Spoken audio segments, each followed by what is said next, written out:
Okay, we have a young lady over here with a microphone, and is there another one? How about this fellow over here in the center aisle? Raise your hand, sir, so that we can find you. Thank you very much. It's just a small point, but I think an important one. I thought I heard Daniel Huff say that Mohammed al-Jura was killed.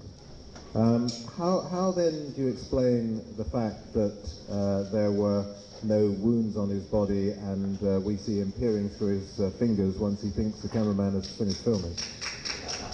I was merely referring to the article in the Atlantic Monthly. You may be right about that. I'm glad you pointed it out. The point is that there was a researcher, an independent researcher, who helped refute the classic claim that the Israelis had killed him. Okay, the fellow with the beard behind you.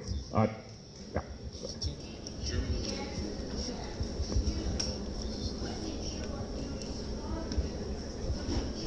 Oh, yeah, could you come up here and repeat that? I'm sorry, the mics on the tables aren't working.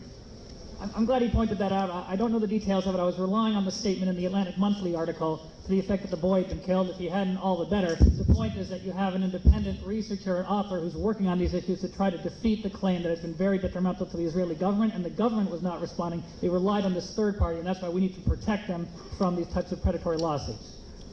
Okay. And by the way, I just want to remind all the questioners to make it a question, not a speech. Okay, you'll be next. The fellow here is the next questioner. Iran is absolutely the most problematic country in the world. So, Mr. Kotler, why is no country in the world doing anything? Why are we all sitting on our hands? Does anyone want to say something quickly about that? I think it's, well, I guess that directly goes to what you said. So, Erwin, why don't you take that?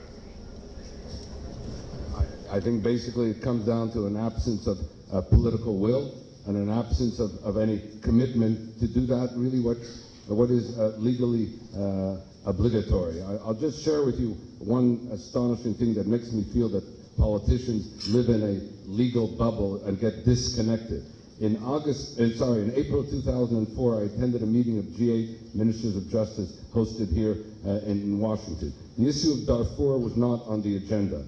I asked our host, James Ashcroft, if it would be put on should it not be on the agenda? And he said, well, you know, civil servants put it together, but you know what, I'll give you 10 minutes at dinner to speak about it. I spoke about it at dinner, and I can tell you that afterwards, 4 out of the 8 G8 Ministers of Justice told me that was the first they ever heard about Darfur.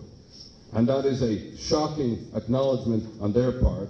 And I'm saying that I believe, and I've gone around to different countries, that I don't think that there is a sufficient yet understanding of the danger of state-sanctioned incitement to genocide, or even a knowledge of the precursors to genocide that do exist in Ahmadinejad's Iran. This conference here can sound the alarm, can serve as a wake-up call to bring Ahmadinejad's Iran to justice.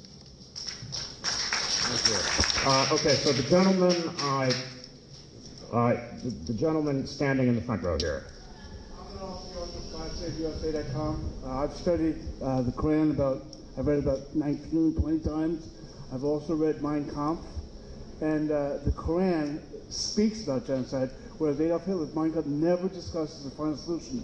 So my question is, why don't we take hate speech laws, turn them back on them, and cite quotes from the Quran that says, kill and destroy Judeo-Christianity, and make it hate speech and make it banned? Sounds like that's a question for Marvin. Yeah, use their stuff against them.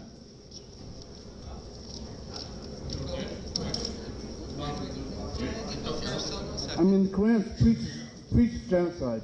I couldn't agree more.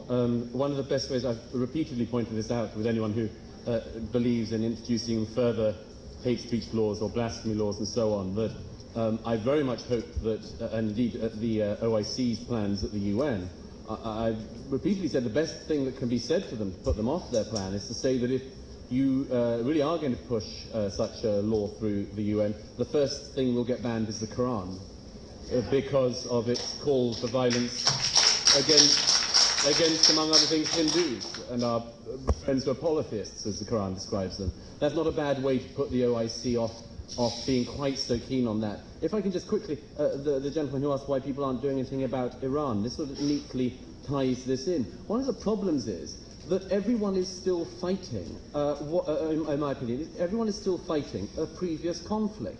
People in Europe and America, and it's a great example we just had from Canada, seriously seem to believe that the biggest threat, a lot of people think is the biggest threat is far-right, white supremacist, jackbooted Nazis marching through the streets of Europe. That isn't going to happen. Everyone's pretty much wised up to that.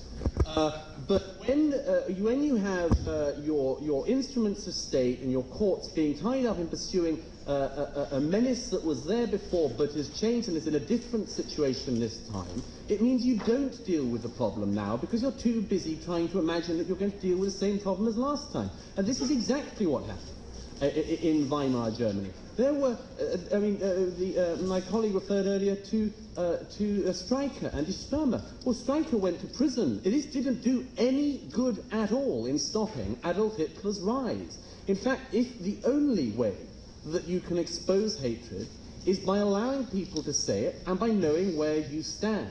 At the moment, we're fighting last century's enemy, and we're not dealing with this century's one.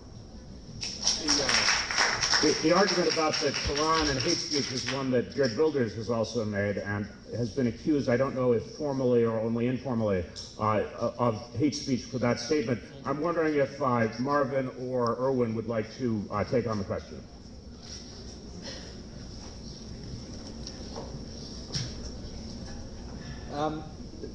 There are a number of points that have been made. In no particular order. Weimar Germany, I was going to talk about briefly Weimar Germany. Weimar Germany's laws dealt with insult and religious insult. They didn't, in effect, they were sort of blasphemy laws. When Streicher was charged, Germany was an anti-Semitic country. I mean, Germany was very close to becoming a Nazi country. It was too late, and the law was completely ineffective, but those laws did not resemble our present hate laws. But that's beside the point. To the point that the argument that the laws were brought in to deal with Nazis and the concerns have changed, I agree with you, that's right.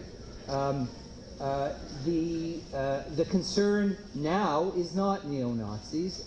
There was a real concern, not that Canada or the United States was going to turn into some jackbooted nation of Siegheilers, something out of Springtime for Hitler, but there really was a movement. There was a rise in far-right activity in the late 80s, early 90s. That is not, while that has subsided almost to the point where I wouldn't say it's non-existent, the concerns that this conference deals with are far more of a concern, and one of the things that I think can be used is these kinds of laws to deal with the terrible and crude anti-Semitism, for example, that comes out of some of these Islamist speakers, and I think that is important. With regard to the Quran, there have been no cases at the Quran, but there have been cases in Canada dealing with biblical injunctions against homosexuality. And a number of findings have been that there's a protection there. So I believe that would be the case with regard to the Quran, and it should be.